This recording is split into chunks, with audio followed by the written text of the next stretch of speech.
Hello friends, जैसा कि अपन ने प्रीवियस क्लास के अंदर देखा था कि जो डिजीज़ है इस्चेमिक डिजीज़, जिसके अंदर की अपन ने ये देखा था कि जो ब्लड सप्लाई है वो प्रॉपर नहीं हो पाती है ब्लड वेजल्स में, और लैक ऑफ O2 की वजह से क्या होता है कि जो ब्लड वेजल्स की लेयर है वो अफेक्टेड हो जाती है और उसमें क्या होता है, इस्चेमिक कंडीशन डेवलप हो जाती है, ब्रेस्टिंग स्टार्ट हो जाती है, डीजनरेशन स्टार्ट हो जाता है।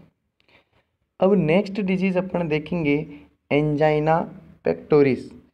तो एंजाइना पेक्टोरिस जो है, एंजाइना पेक्टोरिस के अंदर क्या है कि पेन कंडीशन डेवलप हो जाती है।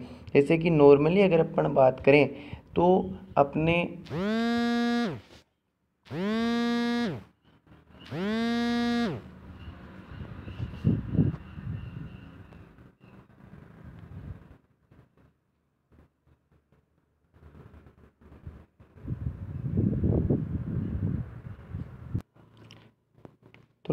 अगर अपन बात करें तो जो एंजाइना पेक्टोरिस है उसके अंदर क्या होता है, पैनिक कंडीशन डेवलप हो जाती है। जैसे कि आपने सुना होगा कि चेस्ट के अंदर पेन हो गया है, हार्ट अटैक आ गया है, ये सारी चीज़ें अपन ने सुनी होगी। तो ये क्यों ऐसा होता है, उसका होने का रीज़न है कि चेस्ट जो पेन होता है जिसके अंदर हार्ट अफेक्टेड होता है, तो ये होता है अपने, जैसा कि अपन देख सकते हैं कि रिकरेंट अटैक की बात है। तो किसका होगा रिकरेंट अटैक, यहाँ अपन ने बात करी है एंजाइना पेक्टोरिस के अंदर कि जो अपने चेस्ट है, चेस्ट के अंदर क्या क्या आता है, अपने जो रिब्स एरिया है वो आता है, हार्ट आता है, लंग्स आते हैं, ये सारी चीज़ें अपने चेस्ट के अंदर इंक्लूड होती है। मतलब एक तरीके से अपन कह सकते हैं थोरेसिक रीजन में। कहाँ? थोरेसिक रीजन, इसके अंदर की सारे अपने ये चीज़ें इंक्लूड होती है। अब अपन अगर बात करें एंजाइना पेक्टोरिस की, तो उसके अंदर आता है जैसे कि सब एक्सटर्नल पेरिकार्डियल चेस्ट पेन, सब एक्सटर्नल पेरिकार्डियल चेस्ट पेन। यहाँ अपन देख सकते हैं कि जो सब एक्सटर्नल वर्ड आया है, तो सब एक्सटर्नल का मतलब क्या होगा कि इस तरीके से अपने जो है रिब्स प्रेजेंट रहती है, ठीक है, इस तरीके से रहती है अपने। अब जो स्टर्नम जो बोन है वो सबसे सेंटर में प्रेजेंट रहती है। तो जो इस एरिया के अंदर है यहाँ, क्योंकि अगर लेफ़्ट साइड में बात करें तो यहाँ इससे 9 सेंटीमीटर की दूरी पर अपने क्या पाया जाता है, हार्ट पाया जाता है, ठीक है। अब एक तो सब एक्सटर्नल लेयर और पेरिकार्डियल चेस्ट पेन की बात करें तो ये दोनों हो जाता है, इनके अंदर पैनिक कंडीशन डेवलप हो जाती है। तो इससे क्या होगा कि किसकी वजह से हो सकता है, ये मायोकार्डियल इस्चीमिया की वजह से। इस्चीमिया अपन ने देखा था कि ब्लड सप्लाई रुक जाने से जो O2 की कमी आ जाती है और इस्चेमिक कंडीशन डेवलप हो जाती है, उसको बोलते हैं मायोकार्डियल इस्चीमिया। अब अगर ये इस्चीमिया जो मायोकार्डियम लेयर है, हार्ट की 3 लेयर होती है, पेरिकार्डियम, मायोकार्डियम और एंडोकार्डियम।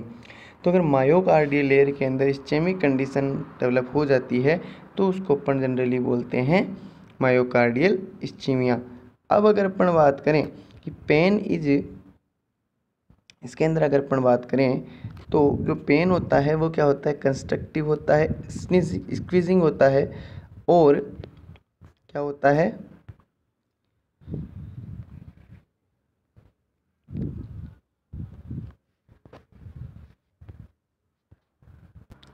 कि जो पेन होता है वो क्या होता है, जनरली कंस्ट्रक्टिव होता है, स्क्वीजिंग होता है और चोकिंग। ये 3 वर्ड यहाँ पर जनरली आए हैं, कंस्ट्रक्टिव, स्क्वीजिंग और चोकिंग। कंस्ट्रक्टिव वर्ड की अगर अपन बात करें, यहाँ बात करते हैं अपन कंस्ट्रक्टिव तो जिसके अंदर की एक तरीके से अपन बोल सकते हैं जकड़न वाला पेन हो जाता है। अगर हार्ट के अंदर पेन की कैटेगरीज अगर अपन देख सकते हैं तो वो अपन बोल सकते हैं कि किस किस टाइप से पेन होता है। दूसरा वर्ड है स्क्वीजिंग।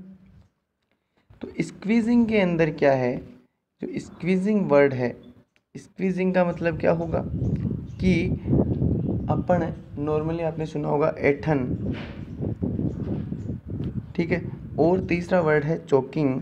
तो चोकिंग के अंदर क्या होता है कि अपना जो एरिया एक तरीके से चोक हो जाता है, मतलब कि एक तरीके से अपन तीनों जो वर्ड है कंस्ट्रक्टिव है, स्क्वीजिंग है और चोकिंग है, इन तीनों के अंदर जो पेन होता है, जो जैसे नॉर्मल पेन होता है, एक शार्पली पेन होता है, ठीक वैसे ही इनके अंदर पेन होता है कि जो एरिया के अंदर एक ऐठन सी आ जाती है जो मायोकार्डियल लेयर है उसके अंदर, ठीक है। अब अगर अपन बात करें कि जो पैटर्न्स ऑफ है एंजाइना, उसकी अगर अपन बात करें तो 3 प्रकार के पैटर्न होते हैं। स्टेबल, यहाँ अपन बात करेंगे स्टेबल, दूसरा है वेरिएंट, तीसरा है अनस्टेबल। 3 वर्ड यहाँ अपने आएंगे। तो इनकी थोड़ी सी अगर अपन बात करें तो क्या होगा इनके अंदर जनरली,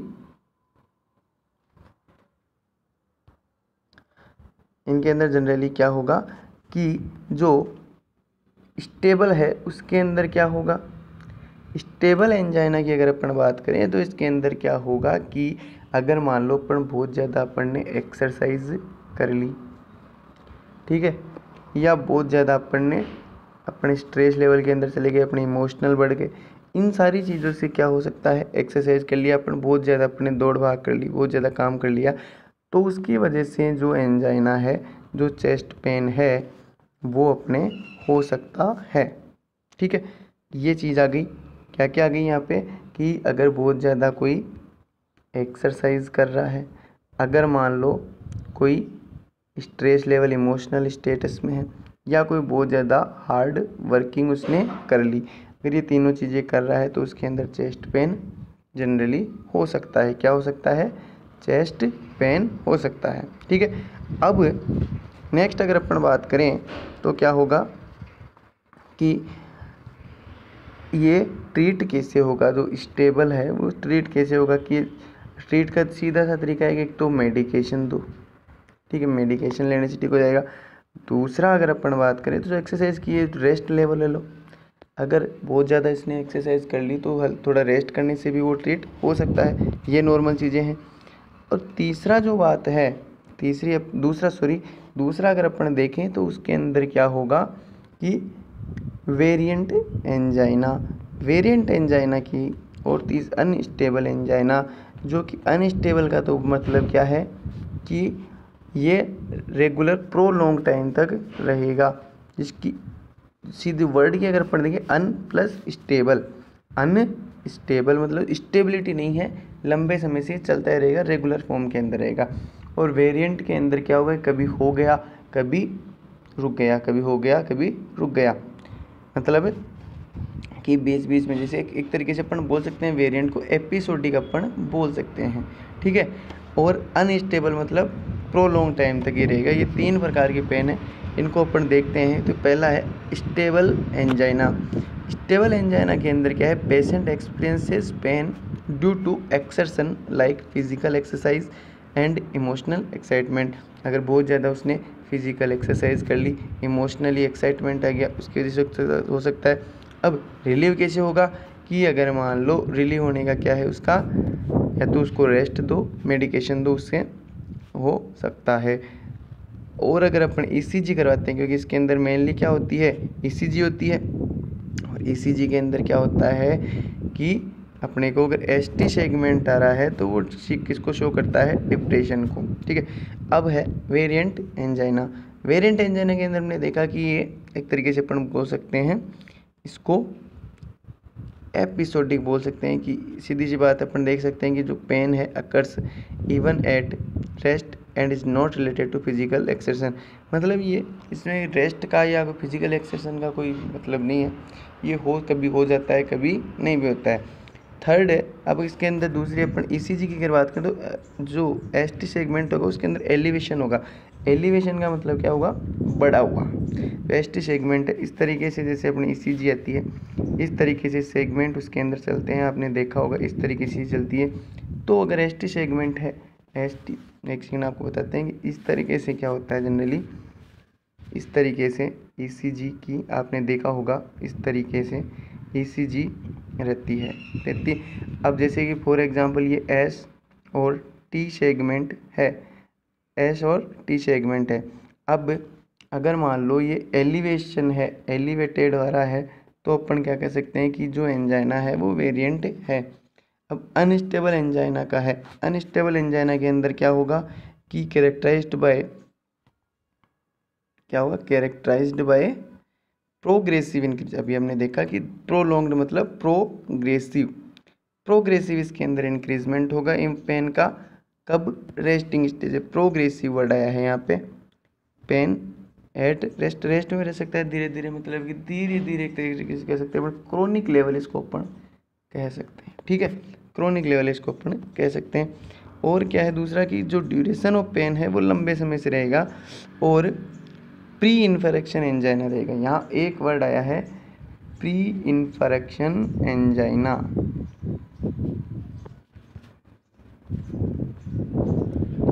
प्री इन्फेक्शन एंजाइना इसके अंदर रहेगा। प्री इन्फेक्शन एंजाइना का मतलब क्या है कि जो इन्फेक्शन हो रहा है, जो रप्चरमेंट हो रहा है, उससे पहले की जो स्टेज है उसको बोलते हैं प्री इन्फेक्शन एंजाइना। तो इस तरीके से अपने 3 पैटर्न हो गए एंजाइना का, पेन जो डेवलपमेंट होता है उसका।